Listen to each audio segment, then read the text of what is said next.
যেটুকু পরিমাণ আগুন ছিল এর পরবর্তীতে আর আগুন বাড়তে পারে নাই। এই পর্যন্ত প্রায় 16টা দোকান আগুনে ক্ষতিগ্রস্ত হয়েছে।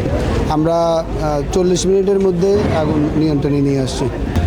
আমরা আসার পরে সাথে সাথে এটা নির্ণয় করা সম্ভব হয় নাই। আমরা আগুন নির্বাপন শেষে এটা নিয়ে দেখব কীভাবে আগুনটা সূত্রপাত হয়েছে। প্রাথমিকভাবে আপনারা কয়টা দোকানে আগুনের ঘটনা ঘটেছে একটু জানাবেন প্লিজ। আমরা যখন আসছি তখন কিন্তু যেটুকু পরিমাণ আগুন ছিল এর পরবর্তীতে আর আগুন বাড়তে পারে নাই। এই পর্যন্ত প্রায় 16টা দোকান আগুনে ক্ষতিগ্রস্ত হয়েছে। আচ্ছা, কয়টি ইউনিট কতক্ষণ চেষ্টা করে এই আগুন নিয়ন্ত্রণ করেছেন?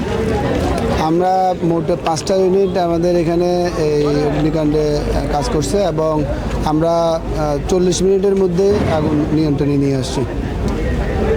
আপনাদের এখানে কি প্রাথমিকভাবে কোনো 16টি দোকানে কত লক্ষ টাকার বা কত কোটি টাকার ক্ষয়ক্ষতি হয়েছে এটা ধারণা করতে পারছেন?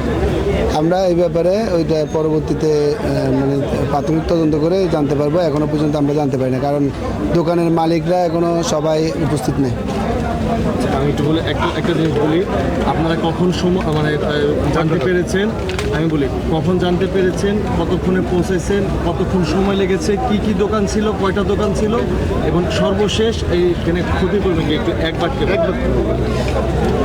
আচ্ছা, আমরা আগুনের সংবাদ পাইছি 12টা 52 মিনিটে। আমরা এই আগুনে পৌঁছাইছি 1টা 5-এ এবং 40 মিনিটের মধ্যে আমরা 1টা 40-এ আমরা নিয়ন্ত্রণে আনছি এবং এখন আগুনের ড্যাম্পিং ডাউন চলতেছে। আর বিভিন্ন ধরনের দোকান এখানে ছিল, তার মধ্যে হার্ডওয়্যারের দোকান আছে, জুতার দোকান, তারপরে শাড়ির দোকান এবং বাকিগুলো হচ্ছে একটা বইয়ের দোকান এবং বাকিগুলো হচ্ছে সব মুদির দোকান।